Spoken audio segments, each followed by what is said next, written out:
Jean-Daniel Lévy. Bonjour Jean-Daniel, vous êtes le directeur délégué d'Aris Interactive. Jean-Daniel, vous avez réalisé une étude d'opinion sur la manière dont les Français perçoivent notre système de santé. Je voudrais faire un teasing, mais en fait, on le voit, c'est assez négatif quand même. C'est assez négatif, mais pas que. Bonjour à toutes, bonjour à tous, bonjour Apolline. Une enquête qui est une enquête extrêmement riche, hein, donc je ne vais pas avoir le temps de tout vous développer. Vous pourrez, sur les sites internet, avoir connaissance de l'intégralité des résultats, mais on sort d'une période de pandémie, on sort d'une période où un certain nombre de Français ont applaudi le personnel hospitalier à 20h, on s'en rappelle notamment dans le cadre du premier confinement, mais que ça n'a pas tout gommé. Et que les problèmes, les interrogations, les doutes qui existaient avant même la période de pandémie sont toujours aujourd'hui présents aux yeux de nos compatriotes. On a un peu le sentiment que la période de pandémie a modifié le regard des compatriotes à l'égard justement de notre système de santé, du rôle de l'hôpital public et des différents acteurs, dont les mutualistes. En fait, ce n'est pas le cas. Il y a plutôt une forme d'accélération.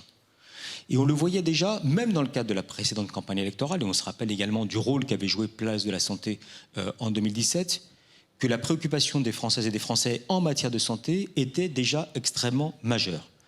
Elle était majeure et elle s'articulait pas uniquement autour d'une dimension à caractère personnel, mais également à travers une dimension collective. Et j'ai entendu tout à l'heure le terme qui a été repris du Conseil national de la résistance. Dans un certain nombre d'enquêtes qu'on peut être amené à réaliser, on le voit bien que même si ce terme-là n'est pas présent et n'est pas restitué en tant que tel, il infuse globalement les esprits. Et que la France a cette considération que nous sommes un pays qui est un petit peu différent des autres pays du monde.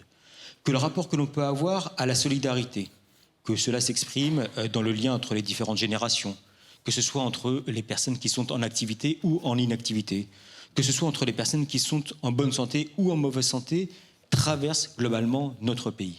Et que le rapport à la sécurité sociale, que le rapport aux différents systèmes de solidarité qui existent, constitue une pierre absolument angulaire de notre société française et qui fait que, quand bien même on aurait une crise économique, quand bien même il y aurait aujourd'hui une situation au niveau international qui apparaît comme étant profondément tendue, la question de la santé reste encore et toujours une question emblématique aux yeux de nos compatriotes. Il y a quelques jours, dans le cadre de cette enquête, nous avions les 2 tiers des Français qui disaient, certes, il y a un certain nombre d'enjeux, mais l'enjeu de la santé n'est pas suffisamment traité, et les 2 tiers de la population disaient que ce thème-là n'était pas un thème suffisamment présent dans le cadre de la campagne présidentielle. Ce n'est toujours pas le cas. Et évidemment, l'actualité ne va pas nous permettre forcément, heureusement qu'il y a place à la santé pour en parler ensemble. C'est quand même assez paradoxal parce qu'on n'a jamais autant parlé de santé. Les politiques, d'ailleurs, n'ont jamais autant parlé de santé. On n'a jamais vu autant de médecins sur tous nos plateaux de télé et de radio. Et pour autant, en effet, sur le fond, demeurent de gros problèmes. Un des problèmes que pointent dans votre étude les Français, c'est la question de l'inégal accès aux soins et des déserts médicaux. Oui, l'inégal accès aux soins, les déserts médicaux, et on le voit bien d'un point de vue global que ce n'est pas uniquement ma propre situation. Et ce qui est assez frappant dans le cadre de cette enquête, et c'est ce qu'on avait déjà vu en 2017 lorsqu'on avait été amené à travailler pour la mutualité française, c'est qu'on n'a pas un regard uniquement de consommateur de santé, mais il y a également un regard de citoyen. Et qu'on peut soi-même être dans une ville dans laquelle l'accès aux soins, l'accès aux professionnels de santé est, on va dire, plus facile que dans le reste du territoire, et que pour autant, on va considérer qu'il y a cette forme d'injustice. Et que c'est une aspiration qui traverse l'ensemble de la population française, quel que soit d'ailleurs l'âge des personnes interrogées, le genre ou encore la catégorie sociale. Ça n'empêche pas qu'il y a des effets réels. Ça n'empêche pas qu'aujourd'hui, on déclare, pour un Français sur 2, qu'on a déjà dû refuser ou en tout cas décaler un rendez-vous avec un professionnel médical, notamment... Quand vous dites ça, ça veut dire qu'il y a des Français qui renoncent à se soigner faute de rendez-vous ? Soit faute de rendez-vous, soit faute de moyens. Et que ces dimensions-là sont des aspects qui se traversent aujourd'hui entre un quart et la moitié de la population en fonction des enjeux qu'on a pu être amené à poser. Et que même tout ce dont on a pu parler, c'est-à-dire le développement de la télémédecine, et on a pu le voir notamment au cours de la période de pandémie, le développement de la numérisation pour pouvoir avoir accès à un rendez-vous à travers notamment Doctolib, cela n'a pas comblé ni une partie de la réalité des comportements, ni une appétence que l'on peut avoir dans la société française à se dire que, entre guillemets, ça n'est pas juste. Et qu'il faudrait qu'il puisse y avoir, un, la fin des déserts médicaux, et deux, une véritable application de la non-prise en charge par notamment les catégories les plus pauvres du reste à charge ou des conséquences à caractère financier. Sur la question justement du 100% santé, c'est vrai que c'est un des points sur lesquels il y a quand même eu une réforme. Éric Chevenu, qui était d'ailleurs mon invité ce matin sur RMC, disait que c'était quand même un des exemples d'une chose qui avait fonctionné, qui avait été promise, qui a été mise en place et qui aujourd'hui, en effet, fonctionne. Quel est le regard que les Français, eux, portent là-dessus? Ce qui est intéressant, c'est qu'il y a souvent en fait l'impression globale dans la société française qu'il y aurait une forme de gabegie. Qu'il y aurait la mise en place de systèmes qui tendraient vers la gratuité, qu'elle soit réelle ou qu'elle soit imagée, et que tout ceci conduirait un certain nombre de nos compatriotes à en abuser. Et que dans ce contexte-là, cela participerait des difficultés de financement de la sécurité sociale. D'ailleurs, quand on interroge nos compatriotes sur le rapport à la sécurité sociale ou à notre système de santé, ils disent qu'aujourd'hui, il faut rationaliser. Il faut éviter qu'il puisse y avoir, d'une manière ou d'une autre, une déperdition de l'énergie ou une déperdition de la dépense. Et pour autant, parler aujourd'hui de la mise en place du reste à charge zéro ou de la prise en charge à 100% des dépenses suscite un soutien extrêmement massif de la part de la population française. Si je dis massif, ça veut dire qu'on a plus des 2 tiers des Français qui disent que oui, c'est une bonne chose.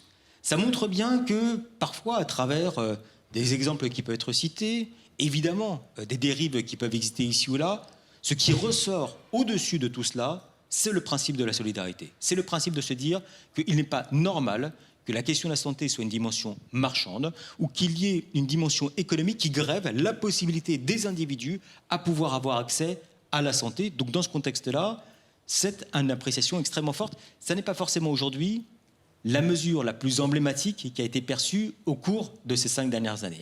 Laquelle d'ailleurs serait la plus emblématique? En matière de santé, il n'y en a pas tant que ça, d'un point de vue global, aux yeux de nos compatriotes. Et il n'y a pas toujours la perception qu'il y a une politique qui a véritablement été mise en place, ou en tout cas qui a été le sorte de fil conducteur de la part du gouvernement.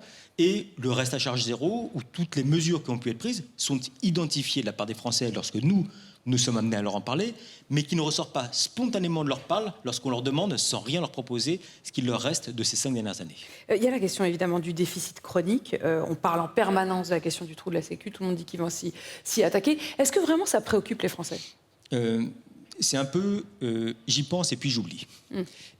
J'y pense parce qu'en fait on est face à des Français, on le voit bien dans le cadre de cette enquête, qui sont inquiets à l'égard de l'avenir de la sécurité sociale et de nos différents systèmes de solidarité, qui considèrent de manière générale qu'ils ont des doutes concernant la possibilité que l'on peut avoir à terme de financement de la sécurité sociale et de nos différents systèmes de solidarité, mais qui aujourd'hui ont plutôt tendance à se dire c'est la faute des autres ou il y a des moyens qui nous permettent de pouvoir répondre à cette question-là, la chasse aux fraudeurs en étant à leurs yeux une partie emblématique. Ça n'est pas pour autant l'aspect qui va être amené à les préoccuper de manière magistrale en disant aujourd'hui la sécurité sociale est en danger. Ils se disent que ça fait partie vraiment de l'ADN de la société française. Et c'est assez frappant que même lorsqu'on ne parle pas uniquement des questions de santé, même lorsqu'on ne parle pas forcément uniquement des aspects de ce que peut être la sécurité sociale, lorsqu'on appelle d'une manière générale, lorsqu'on appelle les Français à réfléchir autour de qu'est-ce que la France, nos systèmes de santé, nos systèmes de solidarité et la sécurité sociale constituent une pierre angulaire. Donc, tout ce qui pourrait mettre à mal la sécurité sociale pourrait laisser entrevoir que ce ne serait pas uniquement une dimension technique, mais une dimension identitaire de la fin de la France qui, à leurs yeux, pourrait prendre corps. Et donc, dans ce contexte-là, qui suscite interrogation, doute. Il y a eu longtemps une grande fierté des Français à l'égard de leurs infrastructures et de leur santé. Est-ce que cette fierté, vous la ressentez encore aujourd'hui ou est-ce qu'elle est fragilisée? Elle est fragilisée, mais elle n'est pas profondément atteinte. Et la manière dont on a pu collectivement réagir, notamment au cours de la période de pandémie, est venue renforcer des sentiments préexistants.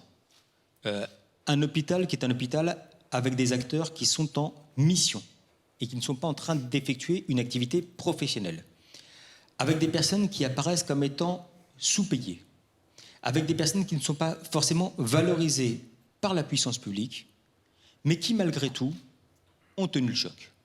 malgré tout, on fait en sorte que le pays reste debout. Malgré tout, on fait en sorte que le nombre de morts que l'on a pu connaître soit limité par rapport à ce à quoi on aurait pu s'attendre dans d'autres conditions si jamais il n'y avait pas eu cette implication de la part du personnel soignant, quel qu'il soit.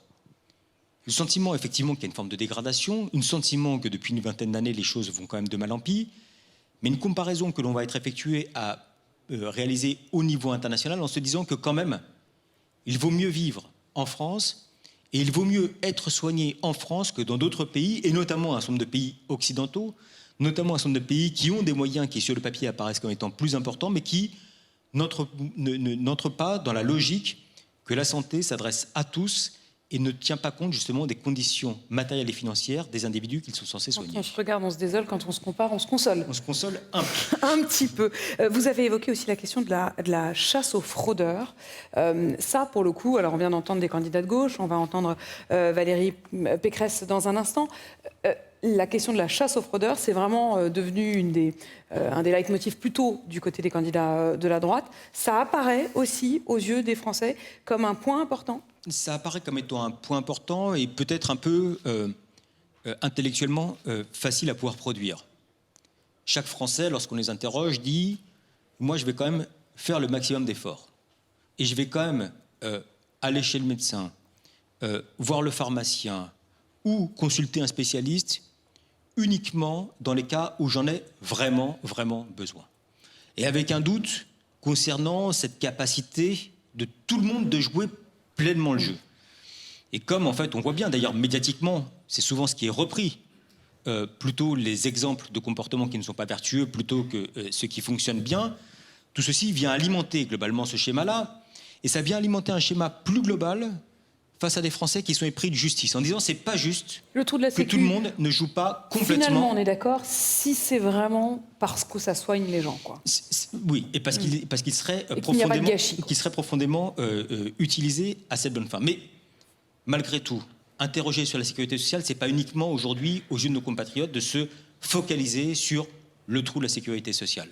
Ils ne disent pas, lorsqu'ils pensent sécurité sociale, ils ne disent pas uniquement les conditions de financement. Ils vont également nous parler de l'aspect de l'accès aux soins pour tous, de la question de la pouvoir gérer les crises sanitaires, de considérer aujourd'hui ce que peuvent être les conditions de financement de notre solidarité nationale. Donc il y a effectivement en fait des circonstances qui sont développées, il y a des exemples qui peuvent être mobilisés, mais ça ne doit pas, à leurs yeux, entraver la mission fondamentale de ce que peut être la sécurité sociale. Et si je peux me permettre, Apolline, un point qui nous frappe, dans les missions, très souvent, on associe les mutuelles au rôle de la sécurité sociale et qu'il y a une forme de grand ensemble qui est effectué de la part des citoyens avec un couple mutuelle sécurité sociale qui est clairement identifié.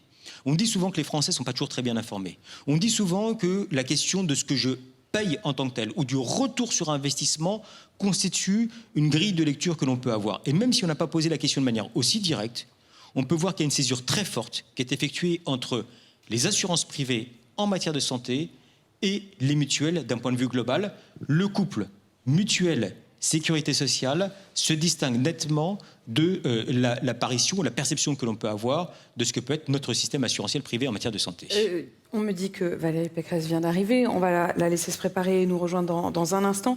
Un dernier mot, du coup, avec vous, Jean-Daniel.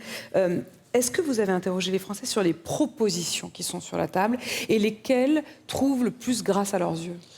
On n'a pas précisément interrogé sur les propositions. L'idée, c'était plutôt de faire un état des lieux général sans entrer dans le jugement des Français, d'inviter la mutualité française à prendre position par rapport aux différents candidats.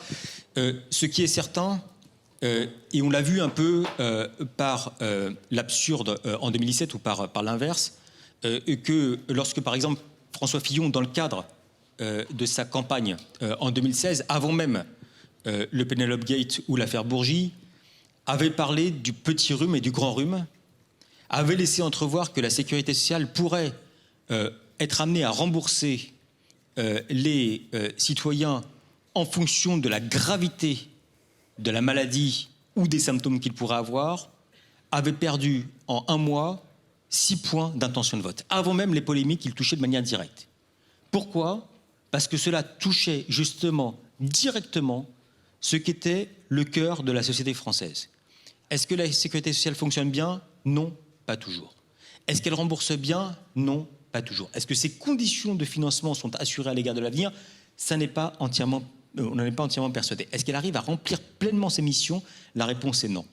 Faut-il pour autant tuer la promesse de ce que peut être la sécurité sociale à l'avenir? La réponse est non. Et on voit bien, alors même que l'électorat de François Fillon était un électorat qui était plutôt à droite, plutôt aisé économiquement, et qui n'était pas forcément ceux qui étaient dans le plus besoin dans le cadre du quotidien, avait exprimé un certain nombre de critiques à l'égard du candidat de l'époque.